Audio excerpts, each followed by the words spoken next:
اعوذ باللہ من الشیطان الرجیم بسم اللہ الرحمن الرحیم السلام علیکم ورحمۃ اللہ وبرکاتہ۔ امید کرتی ہوں آپ تمام سننے والے خیر و عافیت سے ہوں گے۔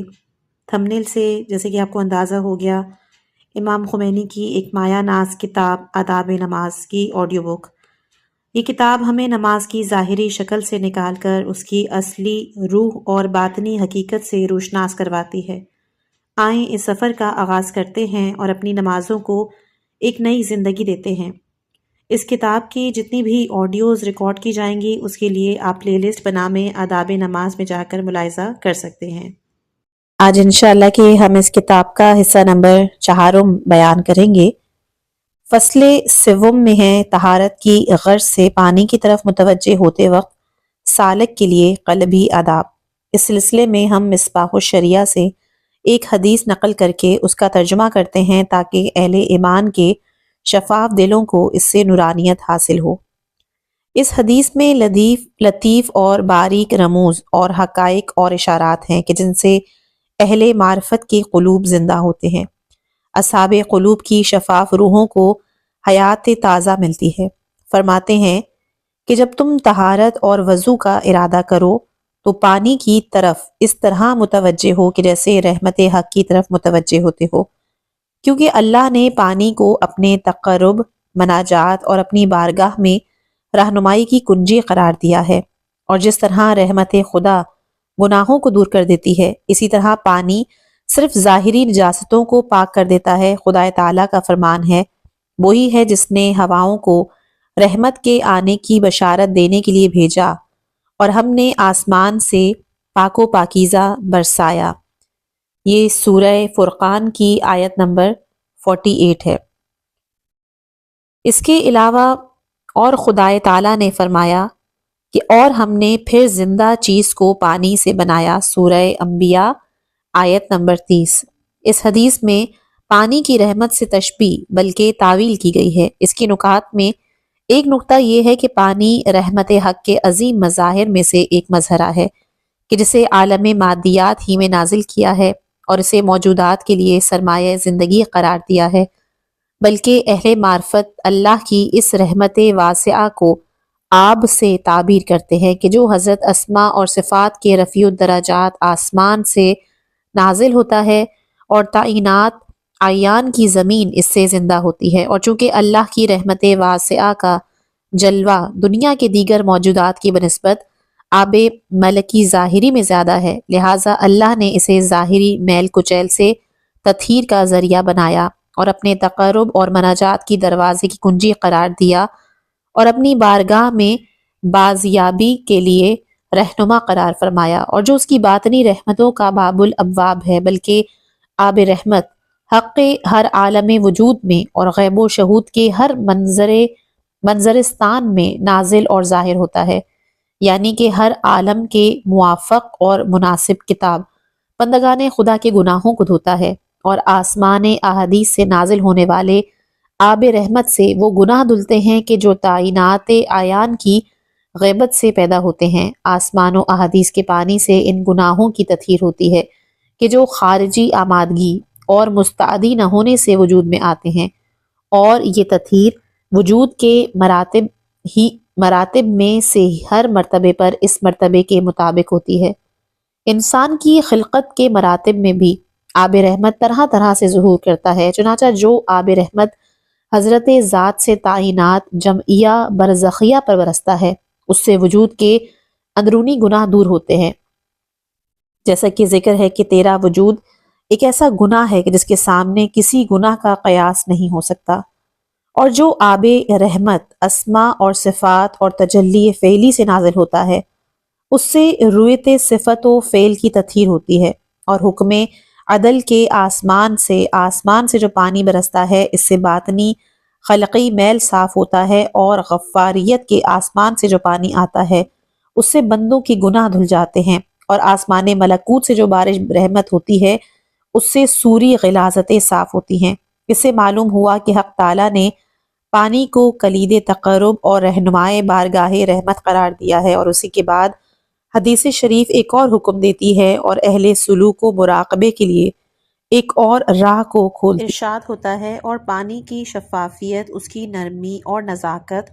اور پاکیزگی اور برکت اور ہر چیز کے ساتھ گھل مل جانے پر غور کرتے جاؤ۔ اسے ان اعضاء کی طہارت میں استعمال کرو کہ جن کی طہارت کا خدا نے تمہیں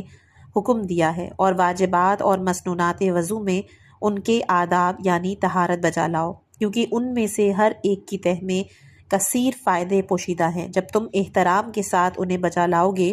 تو جلد ہی ان کے فوائد کے چشمے تمہارے لیے پھوٹ نکلیں گے۔ اس حدیث میں قاعدہ کلیہ کے طور پر طہارت کے مراتب کی طرف اشارہ کیا گیا ہے، اور طہارت کے 4 مرتبے بیان کیے گئے ہیں۔ ان میں ایک مرتبہ حدیث کے ہمارے نقل کردہ حصے میں بیان ہوا ہے، اور وہ ہے تطہیر اعضاء۔ اشارہ اس بات کی طرف کیا گیا ہے کہ اہل سلوک اور اہل مراقبہ کو محض صورتوں اور ظواہر پر ٹھہرے نہیں رہنا چاہیے، بلکہ ظاہر کو باطن کا آئینہ بنا لینا چاہیے، اور صورتوں سے حقیقتوں کو کشف کرتے رہنا چاہیے۔ صرف ظاہری تطہیر پر قناعت نہیں کرنی چاہیے، کیونکہ یہ ایک نام ابلیس ہے۔ لہٰذا صفائے آپ کے ذریعے اعضاء کے تصفیے سے فارغ ہونے کے بعد انہیں اعضاء کو فرائض اور سنن الہیہ کی ادائیگی سے صاف کریں، ان میں صفا پیدا کریں، اور ان عبادات کی شفافیت سے اعضاء کو شفاف بنائیں، اور عصیان کی کثافت سے باہر آئیں، اور طہور کو تمام اعضاء میں سرایت کریں، اور اشیاء میں پانی کے گھل مل جانے کی لطافت سے ادراک کریں کہ الہی ملکوتی قوتیں عالم مادی میں کیسے گھل مل جاتی ہیں، لیکن مادی آلودگیوں کو ان پر اثر انداز نہ ہونے دیں کہ جب اعضائے سنن و فرائض الہی اور ان کے آداب سے آراستہ ہو جائیں تو رفتہ رفتہ باطنی فوائد ظاہر ہونے لگیں گے، اور اسرار الہیہ کے چشمے پھوٹنا شروع ہو جائیں گے، اور اسرار عبادت و طہارت کی ایک جھلک اس کو نظر آئے گی۔ طہارت کے پہلے مرتبے اور اس کا دستور بتانے کے بعد امام علیہ السلام نے دوسرا مرتبہ اور دوسرا دستور بتایا۔ فرماتے ہیں کہ اس کے بعد خلق خدا کے ساتھ اس طرح میل جول رکھو جیسے پانی چیزوں کے ساتھ گھل مل جاتا ہے، ہر چیز کا حق اسے دیتا ہے مگر اپنی معنویت کو نہیں بدلتا۔ قول رسول خدا صلی اللہ علیہ وآلہ وسلم پر غور کرو، آپ نے فرمایا مومن خالص کی مثال پانی کی مثال ہے۔ پہلا دستور کا تعلق انسان سالک کے لیے اپنے اعضاء اور داخلی قوتوں کے ساتھ معاملے سے ہے، اور دوسرا دستور کہ جو حدیث شریف کے اس فقرے میں ہے کہ انسان کے خلق خدا کے ساتھ معاملے سے ہے، اور یہ ایک ایسا جامع دستور ہے کہ جس میں خلق خدا کے ساتھ سالک کے لیے زندگی بسر کرنے کا طریقہ بھی بیان کر دیا، خلوت کی حقیقت بھی معلوم ہو جاتی ہے، اور وہ یوں ہے کہ سالک اللہ عین اس حال میں کہ جب لوگوں کے ساتھ نیکی کا برتاؤ کرتے ہوئے میل جول رکھے ہوئے ہے اور مخلوق کے حقوق ادا کر رہا ہے، ہر شخص کے ساتھ اس کے مناسب حال معاملہ کر رہا ہے، حقوق الہیہ کی محافظت کرے اور اپنی معنویت کو کہ جو عبودیت اور حق کی طرف توجہ سے عبارت ہے ہاتھ سے نہ جانے دے، اور عین اس حال میں کہ جب کثرت میں ڈوبا ہوا ہے خلوت میں ہو، اور اس کا دل کہ جو منزلگائے محبوب ہے اغیار سے خالی نقش و نگار سے پاک ہو۔ اس کے بعد امام علیہ السلام نے تیسرا دستور بیان فرمایا، اور وہ ہے خدائے تعالیٰ کے ساتھ سالک کے معاملے کی کیفیت ہے۔ فرماتے ہیں خدائے تعالیٰ کے ساتھ تمام اطلاعات میں تمہیں اس طرح صاف ہونا چاہیے کہ جیسے پانی صاف ہوتا ہے۔ جب خدا اسے آسمان سے نازل کرتا ہے اس کا نام طہور رکھا ہے، یعنی سالک اللہ کو مادیت کے تصرف سے خالص ہونا چاہیے، اور کدورت اور ظلمت کو اس کے دل میں راہ نہیں پانی چاہیے۔ اس کی عبادات کو ظاہری اور باطنی ہر قسم کے شرک سے پاک ہونا چاہیے، اور بالکل اسی طرح کہ جیسے پانی آسمان سے برستے وقت پاک ہوتا ہے اور کسی طرح کی کثافت کے تصرف کا ہاتھ اس کو چھو نہیں سکتا، قلب سالک کو کہ جو غیب ملکوت کی بلندیوں سے پاک و پاکیزہ اتارا گیا ہے شیطان اور مادیت کے تصرف میں آگے گندگیوں سے آلودہ نہ ہونے دے۔ اس دستور کے بعد امام علیہ السلام نے چوتھا اور آخری دستور اہل ریاضت اور سلوک کے لیے بیان فرمایا۔ فرماتے ہیں آب تقویٰ اور یقین سے اپنے دل کو بھی پاک کرتے جاؤ۔ جس وقت تم اپنے اعضاء کو پانی سے پاک و پاکیزہ کر رہے ہو، اس میں اہل معرفت کے 2 بلند مقام کی طرف اشارہ ہے، ایک تقویٰ کہ جس کا کمال ترک غیر حق ہے، اور دوسرا یقین کہ جس کا کمال حضور محبوب کا مشاہدہ ہے۔ فصل چہارم ہے طہور۔ طہور یا تو پانی ہوتا ہے اور وہی اس باب میں اصل ہے، اور یا پھر زمین۔ معلوم رہے کہ انسان سالک کے لیے مقصد اعلیٰ اور مقام قرب ربوبیت تک پہنچنے کے لیے کلی طور پر دو طریقے ہیں۔ ان دو میں سے ایک کہ جو مقام اولویت اور اصالت رکھتا ہے سیر اللہ ہے، مقام رحمت مطلقہ کی طرف توجہ کے ساتھ، اور خصوصاً رحمت رحیمیہ کی طرف کی جو ایسی رحمت ہے کہ جو ہر موجود کو اس کے لائق اور مناسب مقام تک پہنچاتی ہے۔ رحمت رحیمیہ کے شعبوں ہی میں سے ایک شعبہ انبیاء اور مرسلین علیہم السلام کی بعثت ہے کہ جو رہنمایان منزل اور پیچھے رہ جانے والوں کی دستگیری کرنے والے ہیں، بلکہ اہل معرفت اور اصحاب قلوب کی نظر میں رحمت الہیہ ہی دار تحقق کی صورت ہے، اور مخلوقات ہمیشہ رحمت حق کے دریاؤں میں مستغرق رہتے ہیں مگر اس سے فیض حاصل نہیں کرتے۔ خدا کی یہ عظیم کتاب کہ جو عالم غیب اور قرب ربوبیت سے نازل ہوئی ہے، ہم مہجوروں اور محروموں کے استفادے اور ہم زندان مادیات کے اسیروں کی رہائی اور تمناؤں اور خواہشات نفس کے پیچ در پیچ زنجیروں میں جکڑے ہوں کی نجات کے لیے لفظ اور کلام کی شکل میں آئی ہے۔ رحمت الہی کے عظیم ترین مظاہر میں سے ہے کہ جس سے ہم اندھے بہروں نے کسی طرح سے بھی فائدہ نہیں اٹھایا، وہ آخری رسول اور ولی مطلق کہ جس نے ربوبیت کی بارگاہ قدس سے اور الوہیت کی محفل قرب اور ان سے اس غربت اور وحشت میں قدم رنجا فرمایا، اور ابو جہلوں بلکہ ان سے بھی بدتر لوگوں کے ساتھ زندگی بسر کرنے اور ان کے پاس آنے جانے کی مصیبت میں گرفتار رہا، اور اس کا نالہ لیغان علی قلبی اہل معرفت و ولایت کے دلوں کو تڑپاتا رہا اور تڑپا رہا ہے۔ اللہ کی رحمت واسعہ اور کرامت مطلقہ ہے کہ جس کی اس خراب عالم میں تشریف آوری اور عالم اسفل و ادنا کے باشندوں پر رحمت کے لیے اور ان کو اس دار قربت و وحشت سے نکالنے کے لیے تھی، کہ جیسے توقدار کبوتر اپنے ساتھیوں کی رہائی کے لیے خود کو دام بلا میں گرفتار کرا دیتا ہے۔ سالک اللہ کو چاہیے کہ آب رحمت سے تطہیر کو اللہ کی نازل کردہ رحمت سے استفادے کی صورت سمجھے، اور جب تک اس کو رحمت سے استفادہ میسر ہے اس کے لیے اٹھ کھڑا ہو، لیکن جب کسی ذاتی کوتاہی یا خطا یا معذوری اور مجبوری کی بنا پر استفادے سے محروم ہو جائے اور آپ رحمت مفقود ہو جائے تو اس کے سوا کوئی چارہ نہیں کہ اپنی ذات اور مسکنت اور فقر و فاقے کی طرف متوجہ ہو جائے۔ جب ذلت عبودیت کو اپنا نصب العین بنا لے گا اور اپنی مستر اور فقیر ہونے اور ممکن بالذات ہونے کی طرف ہو جائے گا اور تکبر و غرور اور خودخواہی سے باہر آ جائے گا تو رحمت کا ایک دروازہ اس کے لیے کھل جائے گا اور مادی زمین اس کے لیے رحمت کی صاف اور شفاف زمین میں تبدیل ہو جائے گی اور تراب و احد التحرون ہو جائے گی اور رحمت و لطف و حق کا نزول اس پر ہوگا۔ یہ فکر یعنی اپنی ذلت کا احساس جس قدر انسان میں قوی ہوتا جائے گا اسی قدر اس پر زیادہ درود و رحمت ہوگا۔ اگر صرف اپنے قدم پر اعتماد کرتے ہوئے اور اپنے عمل پر انحصار رکھتے ہوئے یہ راہ طے کرنا چاہے تو ہلاک ہو جائے گا، کیونکہ ممکن ہے اس کی دستگیری حاصل نہ ہو سکے۔ جیسے کوئی بچہ کہ جب خود اپنی ہمت و جسارت سے چلتا ہے اور اپنے قدموں پر نازاں اور اپنی قوت پر مغرور ہو جاتا ہے تو پھر باپ کی عنایت اور توجہ اس کی طرف نہیں رہتی اور باپ اس کو اس کی حالت پر چھوڑ دیتا ہے، لیکن جب اپنی مجبور اور عاجزی کو اپنے باپ کے سامنے پیش کرتا ہے، اپنے اوپر اعتماد اور اپنی قوت پر انحصار کرنے سے یکسر الگ ہو جاتا ہے تو پھر باپ کی عنایت اور توجہ کا مستحق ہو جاتا ہے اور وہ اس کی دستگیری کرتا ہے، بلکہ فرط محبت سے اس کو اپنی آغوش میں لے لیتا ہے اور اپنے قدموں سے اس کی راہ طے کرا دیتا ہے۔ لہٰذا بہتر یہی ہے کہ سالک اپنے پائے سلوک کو شکستہ کرے، اپنے اور اپنی ریاضت اور عمل پر اعتماد کرنے سے بالکل بری ذمہ ہو جائے، اپنی خود اور اپنی فنا اور اپنے استقرار کو ہمیشہ نظر میں رکھے تاکہ عنایت حق کا مستحق ہو جائے اور 100 سال کی راہ جذبہ ربوبیت کے ایک ہی راہ میں طے کر لے اور اس کی زبان باطن زبان حال عجز و انکسار کے ساتھ محضر ربوبیت میں عرض کرے امن یجیب المضطر اذا دعاہ ویکشف السوء۔ سورہ نمل آیت نمبر 42۔ وہ کون ہے کہ پریشان حال کہ جب اس کو پکارتا ہے تو وہ جواب دیتا ہے اور اس کی پریشانی کو دور کرتا ہے۔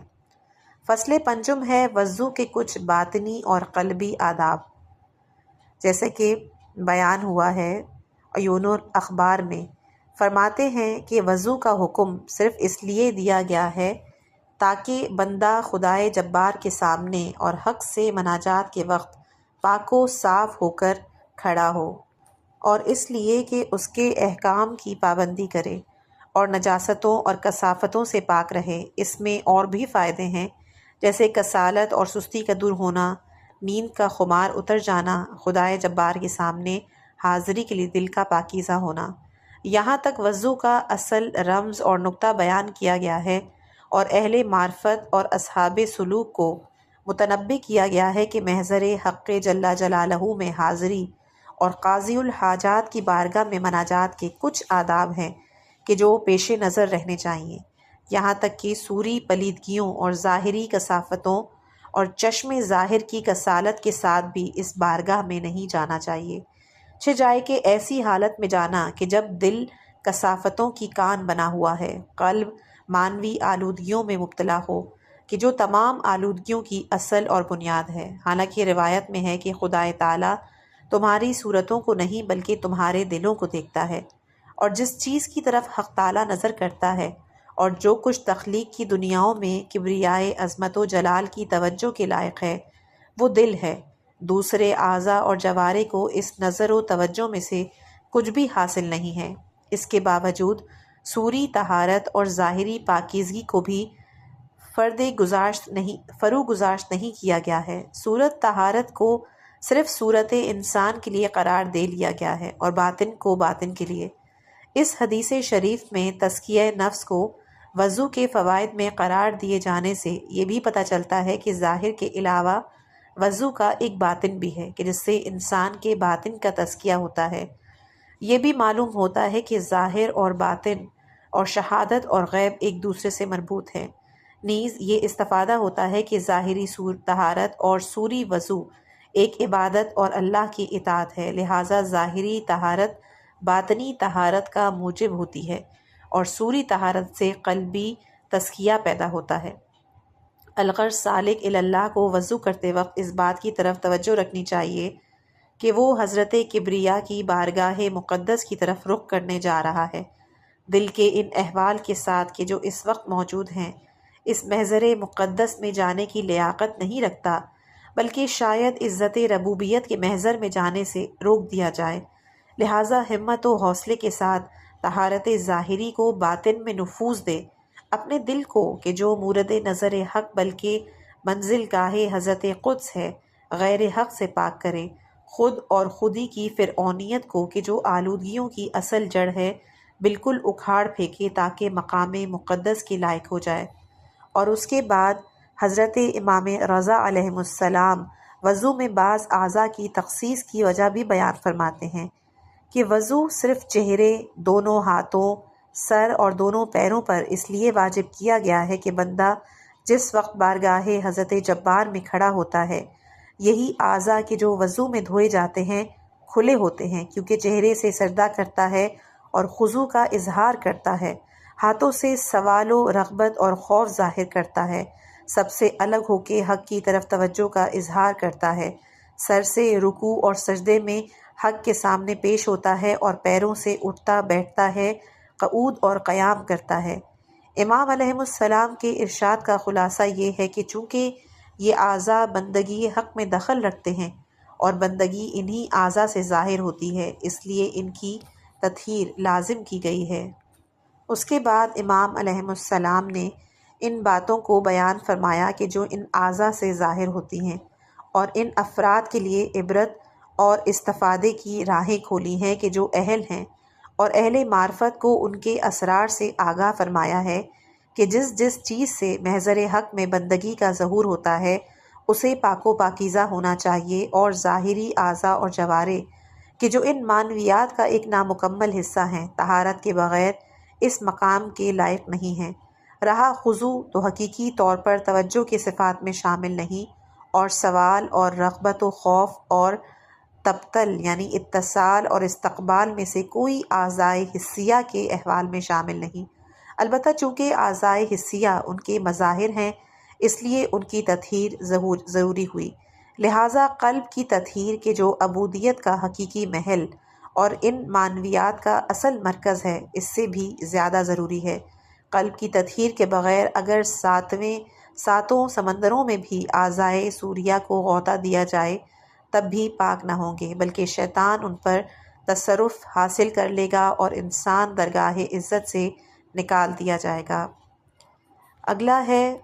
وصل۔ حاصل ترجمہ یہ ہے کہ یہودیوں نے حضرت رسول خدا صلی اللہ علیہ وآلہ وسلم سے پوچھا کہ وضو ان 4 اعضاء کے ساتھ کیوں مخصوص کیا گیا ہے، حالانکہ یہ اعضاء تمام اعضائے بدن سے زیادہ پاک اور صاف ہیں۔ آپ صلی اللہ علیہ وآلہ وسلم نے فرمایا کہ شیطان نے جب آدم کو وسوسے میں ڈالا اور وہ درخت کے نزدیک گئے اور اس کی طرف نظر کی تو ان کے چہرے کی آب جاتی رہی،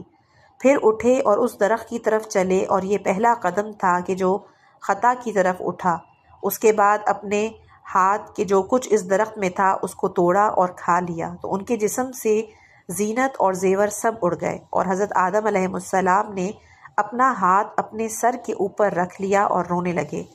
پھر جب اللہ نے ان کی توبہ قبول کر لی تو ان پر اور ان کی اولاد پر ان 4 اعضاء کو پاکیزہ کرنا واجب قرار دے دیا۔ چونکہ چہرہ دھونے کا حکم اس لیے دیا کیونکہ اس سے درخت پر نظر کی، اور دونوں ہاتھوں کو کوہنیوں تک دھونے کا حکم اس لیے دیا کیونکہ ان سے ہی کھایا تھا، اور سر کے مسح کا حکم اس لیے دیا کیونکہ آدم علیہ السلام نے اپنا وہی ہاتھ سر پر رکھا تھا۔ پاؤں کا مسح اس لیے واجب قرار دیا کہ انہی سے درخت کی طرف گئے تھے۔ روزہ واجب ہونے کے بارے میں بھی حدیث شریف ہے کہ یہودیوں نے سوال کیا کہ آپ کی امت پر 30 دن کے روزے کیوں واجب کیے گئے، اور وہ بھی صرف دن کے وقت؟ تو آپ نے فرمایا کہ آدم نے جب درخت سے جو کچھ کھایا تھا تو وہ 30 دن تک ان کے پیٹ میں باقی رہا، لہٰذا اللہ نے آدم علیہ السلام اور ان کی اولاد پر 30 ہی دن بھوکا اور پیاسا رہنا واجب قرار دیا، لیکن ان پر یہ فضل و کرم بھی کیا کہ راتوں میں انہیں کھانے پینے کی اجازت دے دی۔ ان احادیث شریفہ سے اہل اشارات اور اصحاب قلوب کے لیے استفادے کے بہت مواقع ہیں کہ آدم علیہ السلام کی خطا حالانکہ دوسروں کی خطاؤں جیسی نہیں تھی، بلکہ شاید طبعی خطا تھی، یا کثرت کی طرف توجہ کی خطا کہ جو طبیعت اور مادیت کا درخت تھا، یا فنائے ذاتی میں جذب ہونے کے بعد کثرت آسمائی کی طرف توجہ تھی۔ لیکن ایسی خطا آدم علیہ السلام جیسی شخصیت سے کہ جو صفی اللہ اور قرب اور فنائے ذاتی سے مخصوص کیے گئے تھے متوقع نہیں تھی،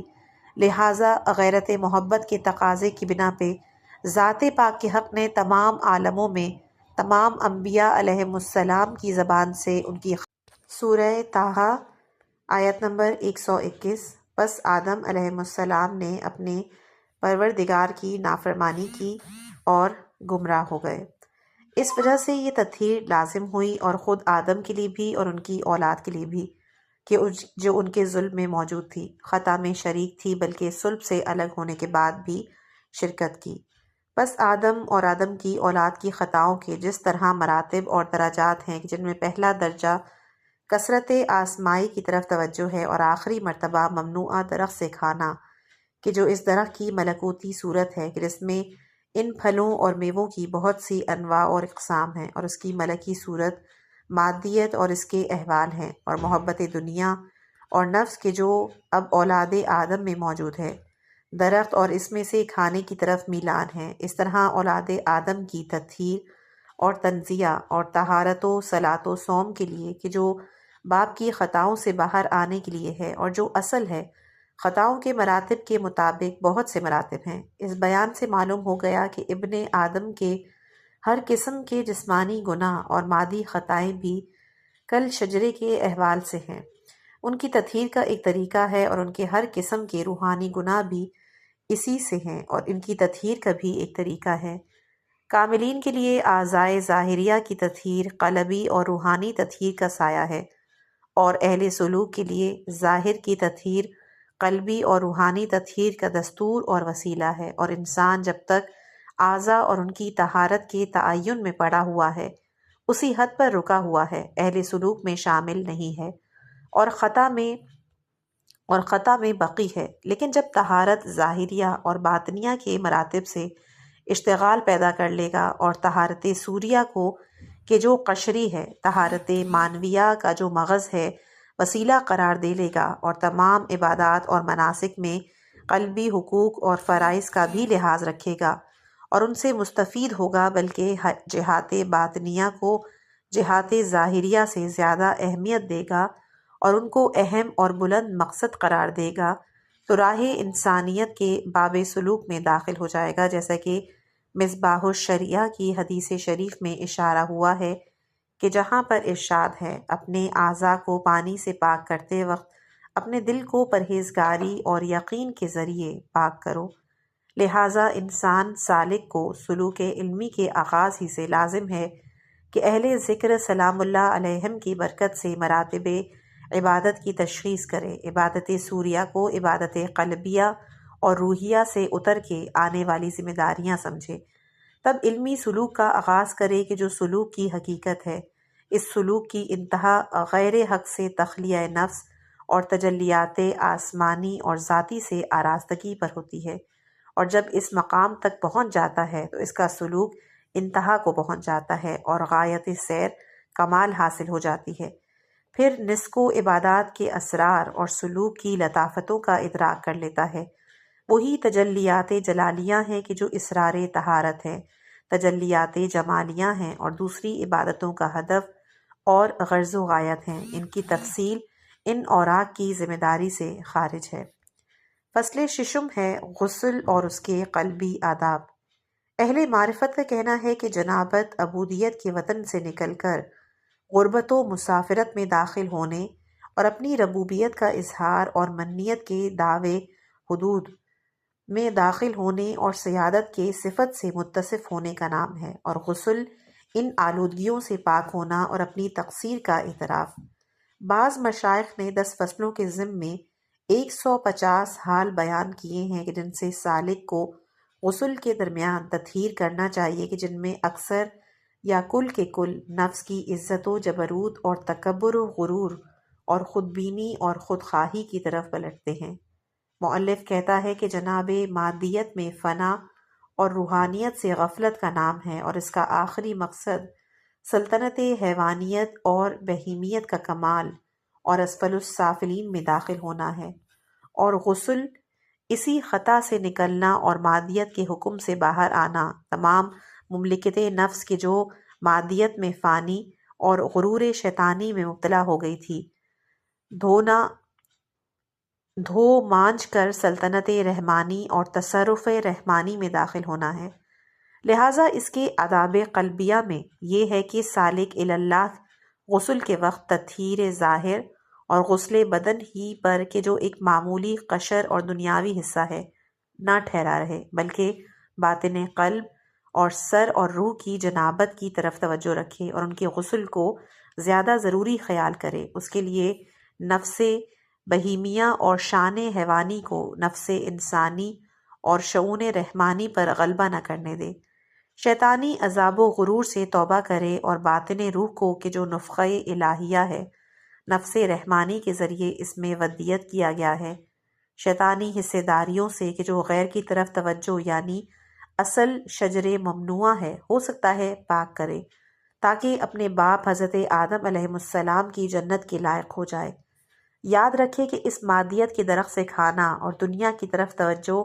اور کثرت کی طرف نظر اصل اصول جنابت ہے، اور جب تک آب رحمت حق میں کہ جو عرش رحمانی سے جاری اور تصرف شیطانی سے پاک ہے غوطہ لگا کے یا تطہیر تام کر کے اس جنابت سے پاک نہ ہو جائے، اس وقت تک اس نماز کے لائق نہیں ہوتا کہ جو حقیقت معراج ہے۔ طہارت کے بغیر نماز نہیں ہے۔ مذکورہ حقائق کی طرف اس حدیث میں اشارہ فرمایا گیا ہے کہ جو وسائل میں شیخ صدوق رسول خدا صلی اللہ علیہ وآلہ وسلم نے فرمایا کہ جب آدم علیہ السلام نے درخت ممنوعہ سے کھایا تو وہ ان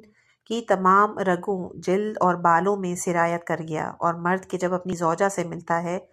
تو پانی یعنی منی اس کی تمام رگوں اور بالوں سے نکلتا ہے۔ اس لیے خدا نے قیامت تک کے لیے فرزندان آدم پر غسل جنابت واجب کیا ہے۔ یہ وہ حدیث ہے۔ اگرچہ کہ ارباب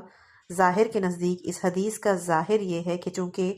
نطفہ انسانی کے سارے بدن سے خارج ہوتا ہے اس لیے تمام بدن کا غسل لازم ہوا، یہ اتباع اور حکمائے طبیعی کی رائے کے مطابق ہے، لیکن اس کو عقل شجرہ کے سبب سے بتایا جانا جیسا کہ حدیث اول میں ہے، اور جنابت کی نفس کی طرف نسبت جیسا کہ حدیث دوم میں ہے، اہل معرفت و اشارت کے لیے معارف کی ایک راہ کھولتا ہے، کیونکہ درخت اور حضرت آدم علیہ السلام کا اس سے کھانا علوم قرآن اور علوم اہل بیت عصمت اور طہارت کے اسرار میں سے ہے کہ جس میں کثیر معارف پوشیدہ ہیں۔ اس لیے احادیث شریفہ میں کثیر عبادات کی تشریح کی علت وہی قضیہ اور عقل شجرہ کو قرار دیا گیا ہے، جیسے کہ وضو، غسل، نماز، صوم، ماہ رمضان، ان کا 30 دن واجب ہونا اور بہت سے مناسک حج۔ مؤلف کی نظر میں برسوں سے یہ بات ہے کہ اس موضوع پر ایک مستقل رسالہ مرتب کروں، لیکن دوسرے مشاغل مانع ہوتے رہے ہیں۔ خدا تعالیٰ سے توفیق اور سعادت کی دعا کرتے ہیں۔ الغرض کہ تم فرزند آدم دیدار قدرت کا دانہ اور لقائے الہی کا تخم ہو، اور تمہیں معرفت کے لیے خلق کیا گیا ہے، اور خدا تعالیٰ نے تمہیں اپنے لیے منتخب کیا ہے اور اپنے جلال و جمال کے 2 ہاتھوں سے تمہارا خمیر تیار کیا ہے، اور مسجود ملائکہ اور محمود ابلیس قرار دیا ہے۔ اگر چاہتے کہ جنابت پدر سے کہ جو تمہاری اصل ہے نکل آؤ اور لقائے محبوب کے لائق ہو جاؤ اور مقام انس اور محضر قدس تک پہنچنے کی استعداد پیدا ہو جائے، تو لازم ہے کہ رحمت حق کے پانی سے باطن دل کو غسل دو، اور اقبال یہ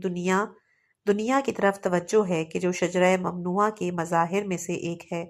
توبہ کر لو اور اپنے دل کو جو جلال و جمیل اور جمال جلیل کی محفل اور اس کے احوال خبیثہ سے کہ جو شیطانی گندگی ہے دھو کر الگ کر ڈالو، کیونکہ ملاقات حق کی جنت پاک و پاکیزہ لوگوں کے لیے ہے۔ فصل ہفتم ہے ازالہ نجاست اور تطہیر خبائث کے کچھ قلبی آداب۔ ازالہ حدث جیسا کہ بیان ہو چکا انیت اور انانیت سے نکلنا اور نفسیت سے فنا ہو جانا ہے، بلکہ بیت النفس سے کلیتاً نکل آنا، اور جب تک بندے میں خودی سے کچھ بھی باقی ہے وہ محدث ہے اور حدث اکبر کی حالت میں ہے، اور عابد اور معبود اس کی ذات میں شیطان اور نفس ہے۔ اہل طریقت و سلوک کی منازل سیر اگر مقامات تک پہنچنا اور معارج اور مدارج تک کو حاصل کرنا ہے، اور یہ سیر و سلوک تصرف شیطان سے خارج نہیں ہے بلکہ ذاتی اغراض کے لیے ہے، یہ سیر و سلوک نفس کی منزلوں میں ہے اور سیر بیت النفس کے بیچوں بیچ ہو رہی ہے۔ ایسا سالک مسافر اور سالک نہ اللہ اور رسول کی ہجرت کر رہا ہے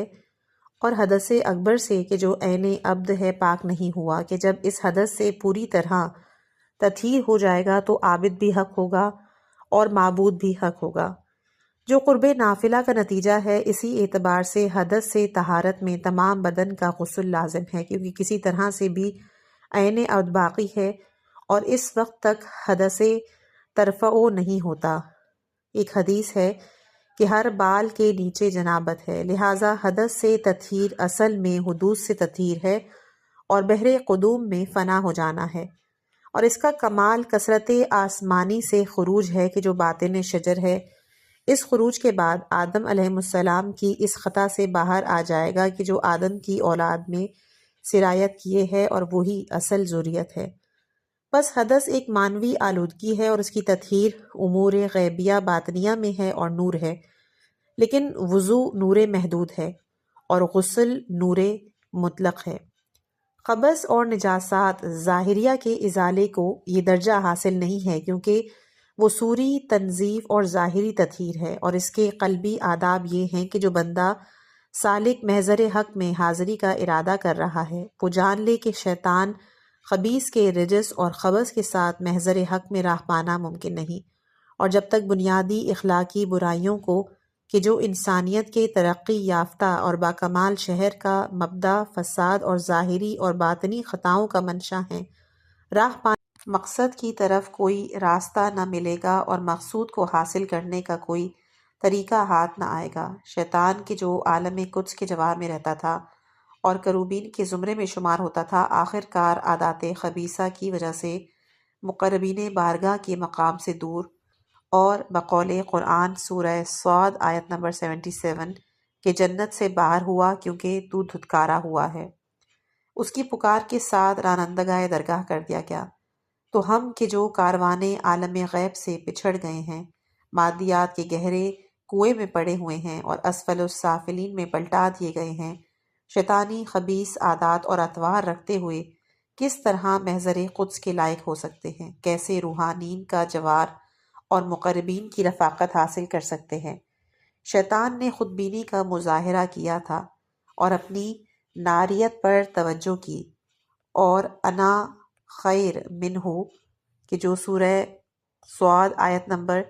76 کی جو آیت مجیدہ ہے، اس کی پکار کے ساتھ رانندگاہ درگاہ کر معذرت کہ جو سورہ صاد میں کہا تھا کہ نفس کی یہ خود پسندی تکبر اور خود پرستی کا سبب بن گئی، آدم علیہ السلام کی تحقیر اور توہین کرنے لگا، خلقتہ من طین کہہ کے ایک غلط اور باطل قیاس کیا۔ آدم کی خوبی اور ان کا روحانی کمال نہیں دیکھا، آدم کے ظاہر اور مقام طینت و تراہیت کو دیکھا اور اپنے مقام ناریت کو اپنی خودبینی اور خودخواہی کے شرک سے غافل ہو گیا۔ قب نفس رویت نفس کا پردہ اور اس کے عیوب کے شہود کا حجاب بن گئی۔ خودخواہی، تکبر، خود پرستی، ریا، خودنمائی اور معصیت و خودرائی کا سبب بن گئی اور معراج قدس سے مادیت کے اندھیرے گھر کی سرگرانی میں پھینک دیا گیا۔ لہٰذا سالک اللہ کو چاہیے کہ سوری ارجاس و ادناس کی تطہیر کے وقت بنیادی رذائل اور باطنی شیطانی گندگیوں سے اپنی تطہیر کرے، آب رحمت حق اور شرعی ریاضت سے اپنی عالی شان شہر کی دھلائی کرے، قلب کا تصفیہ کرے کہ جو حق کی جلوہ گاہ ہے، حب جاہ اور شرف کی نالین اتار دے تاکہ وادی قدس ایمن میں داخل ہونے کے لائق ہو جائے، تجلی رب کے قابل ہو جائے، اور جب تک ارجاس خبیثہ سے تطہیر نہ ہو جائے گی، احداث سے تطہیر ممکن نہ ہوگی، کیونکہ ظاہر کی تطہیر باطن کی تطہیر کا مقدمہ ہے۔ جب تک دستور شریعت کے مطابق مکمل ملکی و دنیاوی تقوی حاصل نہ ہو جائے گا، اس وقت تک تقوی قلبی ظاہر نہ ہوگا، اور جب تک ان امور کے ذریعے جن کا شمار کیا جا چکا تقوی قلبی حاصل نہیں ہوگا، باطنی اور حقیقی روحانی تقوی نہیں پیدا ہو سکتا، اور تقوی کے تمام مراتب اسی باطنی تقوی کا مقدمہ ہے کہ جو ترک غیر حق سے عبارت ہے۔ جب تک سالک میں انانیت کا کوئی ذرہ باقی ہے، اس کے باطن میں تجلی نہیں پیدا ہو سکتی۔ ہاں، کبھی ایسا ضرور ہو سکتا ہے کہ رحمت خود ہی بڑھے اور جنبہ ید الہی کے غلبے کی وجہ سے سالک کی غیبی دستگیری ہو جائے اور شعلہ الہیہ انیت کے باقی ماندہ خسو خاشاک کو جلا کر خاکستر کر دے۔ ہو سکتا ہے کہ پہاڑے پر پرحق کی تجلی اور اس کا ریزہ ریزہ ہونا، حضرت موسیٰ کا غش کھا جانا اس بات کی طرف اشارہ ہو۔ سالک مجذوب اور مجذوب سالک کے درمیان بھی یہی فرق ہے، اور اہل حقیقت انہیں ذکر شدہ باتوں میں سے جاننے کے قابل کسی ایسے ایک نکتے اور اہم مطلب کو گرفت میں لے لیتے ہیں جس سے ناواقف رہنا بہت سی گمراہیوں اور سرگردانیوں کے پیدا ہونے اور راہ حق سے پیچھے رہ جانے کا سبب ہوتا ہے۔ کسی طالب حق کے لیے اس سے ناواقف رہنا روا اور اس سے غفلت کرنا جائز نہیں ہے۔ جاننے کے قابل وہ نکتہ اور اہم مطلب یہ ہے کہ شخص سالک اور طالب حق کو چاہیے کہ خود کو بعض جاہل اہل تصوف اور ظاہر میں غافلوں کی افراط و تفرید سے دور رکھے تاکہ اس کے لیے سیر اللہ ممکن ہو جائے، کیونکہ ان میں بعض کا عقیدہ یہ ہے کہ ظاہری علم و عمل ایک زائد اور فالتو چیز ہے اور جاہلوں اور عام لوگوں کے لیے ہے، لیکن وہ لوگ کہ جو اہل اسرار اور اہل حقیقت ہیں اور اصحاب قلوب ارباب سابقہ حسنہ ہیں، انہیں ان اعمال کی احتیاج نہیں ہے۔ یہ ظاہری اور قالبی اعمال قلبی حقائق کو حاصل کرنے اور مقصد تک پہنچنے کے لیے ہیں، اور جب سالک اپنے مقصد تک پہنچ چکا تو مقدمات میں پڑے رہنا مقصد سے دور ہو جاتا ہے، کثرت میں مشغول رہنا حجاب ہے۔ اسی کے مقابل دوسرے گروہ نے تفرید کا رخ اختیار کیا، مانوی مقامات الہی اسرار ہی کے منکر ہو گئے، بعض ظاہر اور صورت و قشر کے سوا دیگر امور کو یکسر نہیں مانتے اور ان امور کو تخیلات اور اوہام قرار دیتے ہیں۔ ان دونوں گروہوں کے برابر کشمکش اور آویزش و خصومت چلی آ رہی ہے۔ ہر ایک گروہ دوسرے گروہ کو مخالف شریعت سمجھتا ہے، مگر حق یہ ہے کہ دونوں ہی گروہ حق کے اعتدال سے کچھ الگ ہو گئے ہیں۔ ایک افراد کا شکار ہے، دوسرا تفرید کا۔ ہم نے رسالہ سر الصلاۃ میں اس موضوع کی طرف اشارہ کیا ہے اور اس مقام پر بھی راہ اعتدال کے جو صراط مستقیم ہے بتاتے ہیں۔ معلوم ہونا چاہیے کہ سوری مناسک اور قالبی عبادات صرف کامل روحانی ملکات اور قلبی حقائق حاصل کرنے کے لیے نہیں ہیں، بلکہ یہ تو ان عبادات کا ایک ثمرہ ہیں، لیکن اہل معرفت کے نزدیک اور اصحاب قلوب کی نظر میں تمام عبادات معارف الہیہ کو باطن سے ظاہر میں اور رمز سے آشکارا شکل میں نفوذ دینے کا نام ہے۔ جس طرح رحمت رحمانیہ بلکہ رحیمیہ کی نعمت تمام انسانی قلبی اور قالبی نشاست میں پھیلی ہوئی ہے اور اللہ کی جامع نعمتوں میں سے ہر مرتبے کا ایک حصہ ہے، ہر ایک کو واجب مطلق کی رحمانی اور رحیمی نعمت پر شکر اور ثنائے حق کا حصہ اور نصیب ہے، اور جب تک نفس کا دنیا کے سوری خلقت میں حصہ ہے، حیات ملکی نصیب ہے، اس وقت تک کثرت کی بساط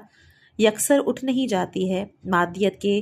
حظوظ و حقوق مرتفع نہیں ہو جاتے۔ سالک اللہ کے لیے جس طرح یہ ضروری ہے کہ قلب کو غیر حق میں مشغول نہ ہونے دے، اسی طرح سینہ خیال اور ملک طبیعت کو بھی غیر حق میں مصروف نہیں کرنا چاہیے، تاکہ قدم کے تمام نشاءات میں توحید تقدیس راسخ ہو جائے، اور اگر روحانی جذبے کو ملک طبیعت یعنی مادیت میں حق کے لیے تواضع اور بندگی کے علاوہ اور بھی کچھ نتیجہ حاصل ہو تو اس کا مطلب یہ ہوگا کہ انانیت نفس کچھ باقی رہ گئی ہے، اور سالک کی سیر بیت نفس کے بیچ ہی میں ہے، سیر اللہ نہیں ہے۔ اہل اللہ کی سیر کی انتہا یہ ہے کہ طبیعت و ملک کو صبغت اللہ یعنی اللہ کے رنگ میں رکھ دیں، اور شاید حدیث شریف کے مراتب اور بواطن میں ہے کہ جو لسان حق تعالیٰ سے نکلی ہے، حدیث قدسی میں ہے، میں ہوں اللہ، میں ہوں رحمان رحم، قرابت داروں کو میں نے پیدا کیا اور اس کے نام کو اپنے ہی نام سے نکالا، پس جو شخص صلہ رحم کرتا ہے میں اس سے قریب ہو جاتا ہوں، اور جو قطع رحم کرتا ہے میں اس سے رشتہ توڑ لیتا ہوں۔ ایک مرتبہ اور ایک باطن یہی قطع طبیعت کو اس کے اصلی مرکز سے قطع کرنا ہو،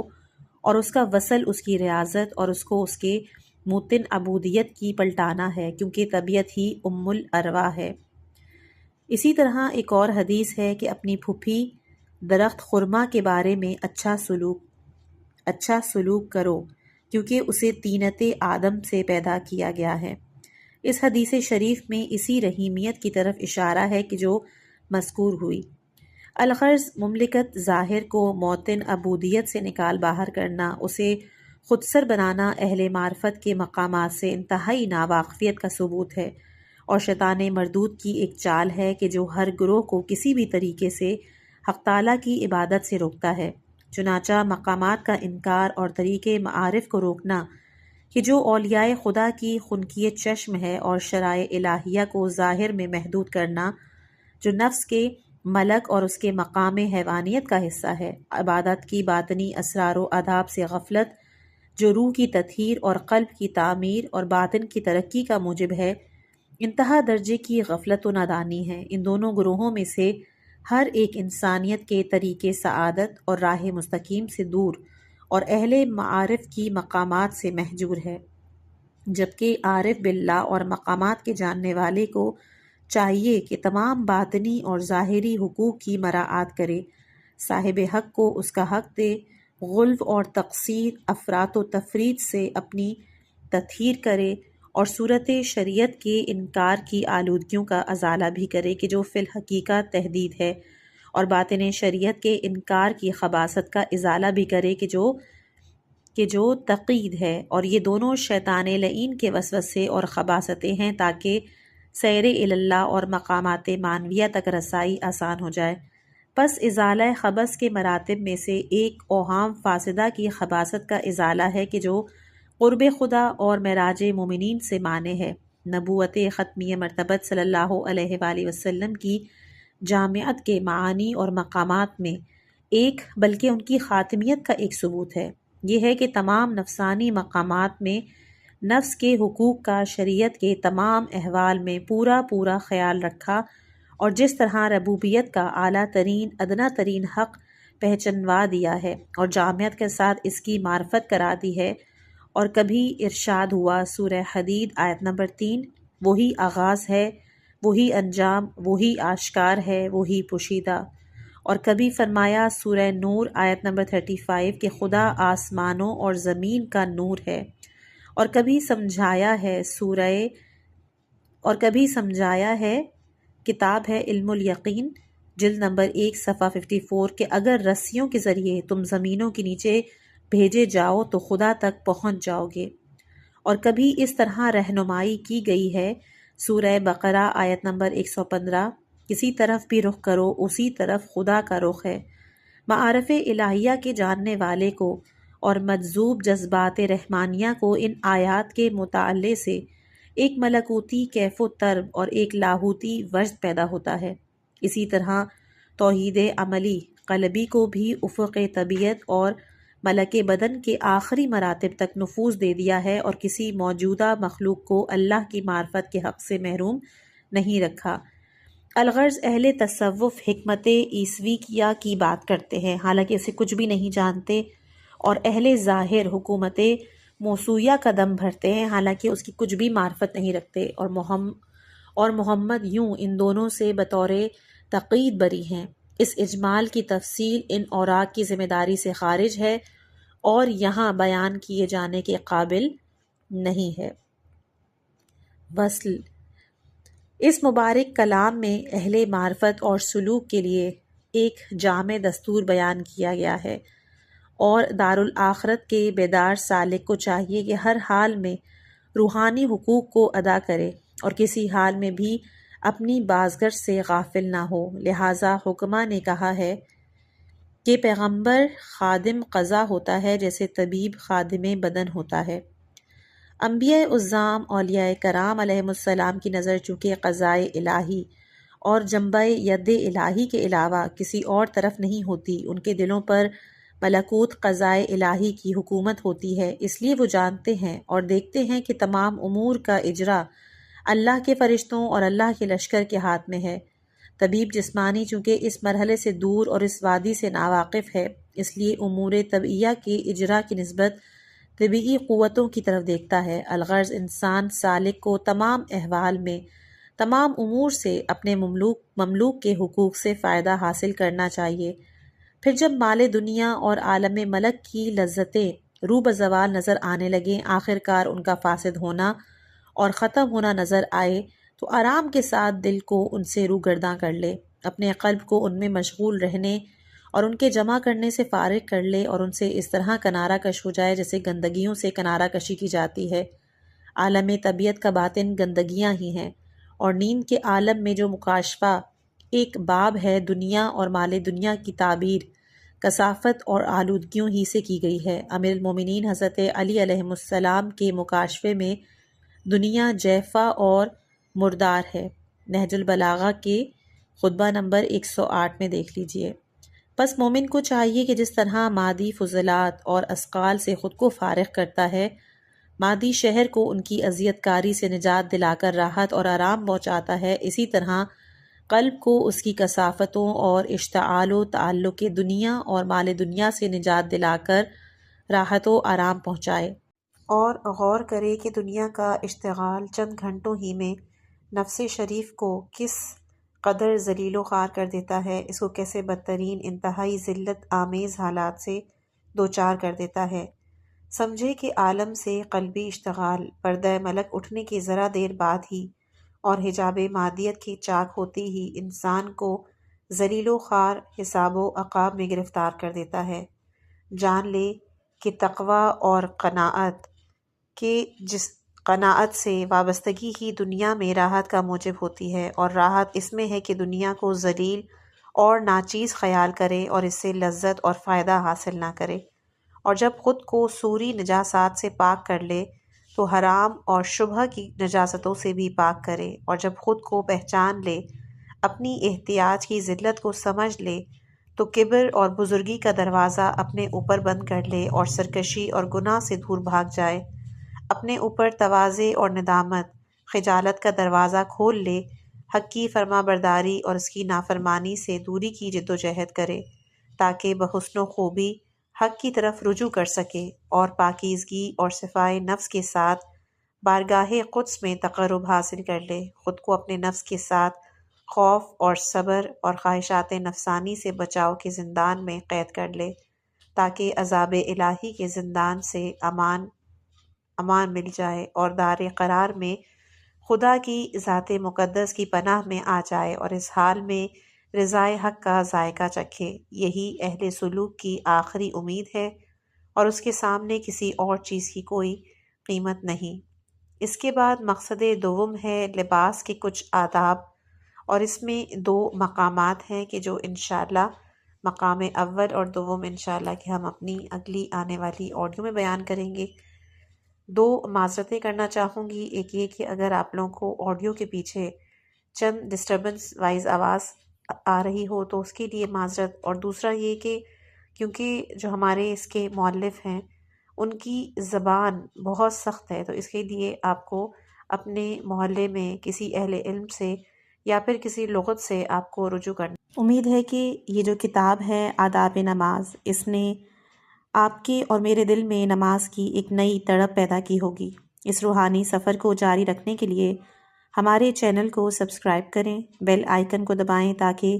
جتنی بھی آڈیوز ہیں وہ آپ سے مس نہ ہوں۔ اپنی دعاؤں میں یاد رکھیے گا۔ والسلام علیکم ورحمۃ اللہ وبرکاتہ۔